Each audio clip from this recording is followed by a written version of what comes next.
Hello and welcome back to the Turnstile. On a great Sunday afternoon, we've just seen Arsenal go away to Fulham and win convincingly with a 3-0 result. Obviously, a lot of positives going into the game when the lineup was announced.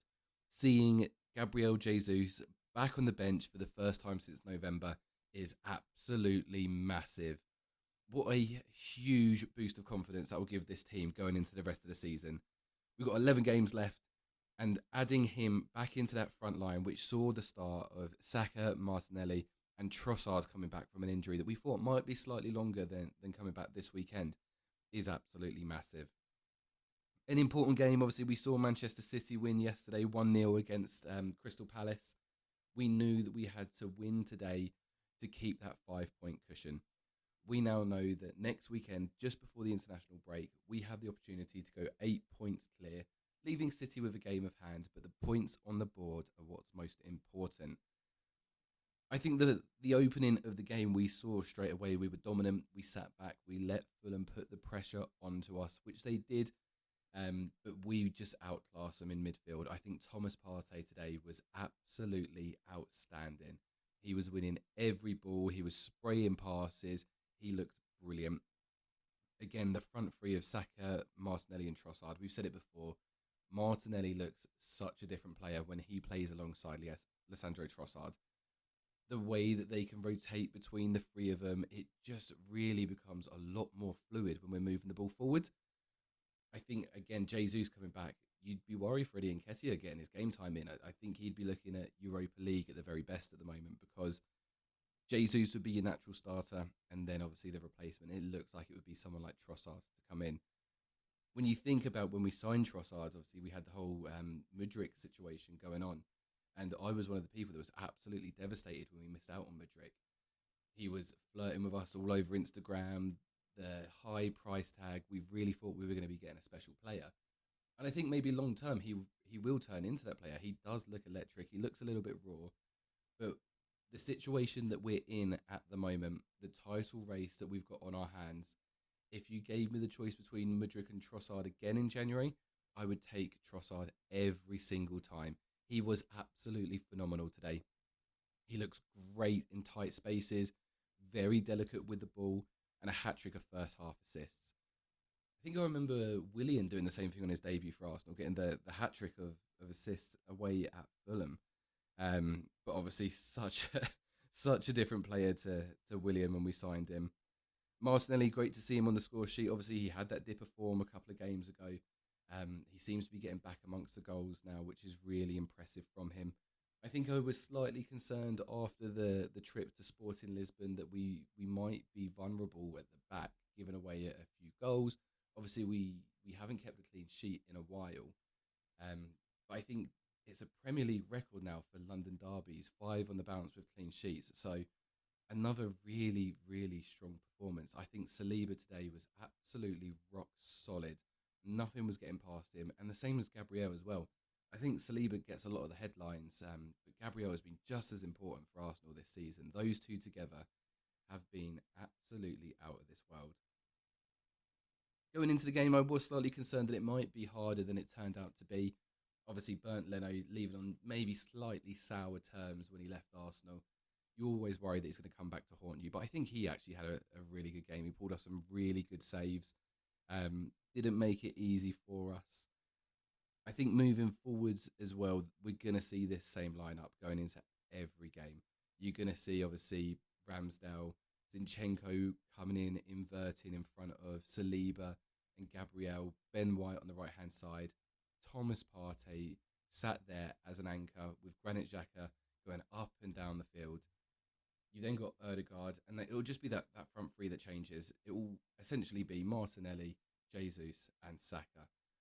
I think it's really important to see Trossard come back in and Jesus come back in. When you look at that squad now, the depth that's there is actually really impressive. You've also got Tierney on the bench, Emil Smith-Rowe on there, Vieira who's coming in and doing a bit. I don't think he had the best game against Sporting Lisbon the other day, but again, he was out of his position, but a great squad player nonetheless. Reece Nelson also came on, looked very sharp, but The important one, like we say, Gabriel Jesus. When he came on, he looked incredible. He looks like he's still got the pace, his first touch, the move that he had with Vieira towards the end. He probably should have scored, but the flick to set Vieira away was unbelievable. All round a great performance. I think the main concern I had after the Europa League game, although the squad depth in the Premier League, it looks really good. When you saw the lineup today and the players that we had on the bench, I was more concerned about the players that were playing a full 90 minutes in the Europa League. So when you look at someone like Bukayo Saka, he looks run down at the moment. I don't think he should have been playing 90 minutes in the Europa League. When you look at players like Granit Xhaka, he's probably on the older side, again, getting a full 90 minutes. We saw Ben White and Zinchenko starting for the team as well. Obviously, the Zinchenko one was because of a Kieran Tierney injury, or an illness even. But I think the main concern for me is the Europa League's coming back. We're now playing on a Thursday and a Sunday. How is that going to affect the season?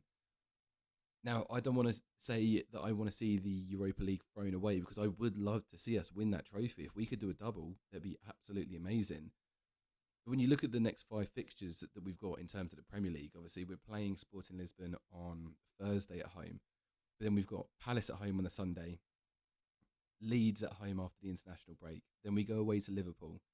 Now, Liverpool are a bit of a dangerous team because they're not having the best season by any shot of the imagination. But we can see what they do to teams at Anfield. We saw it last weekend with Man United. They turned them over, beat them 7-0. But then again, they go on the road and they lose 1-0 to Bournemouth. So they're not the complete package. They're a bit of a flip-flop team, and you don't know which one's going to turn up. But that's the one that would concern me the most.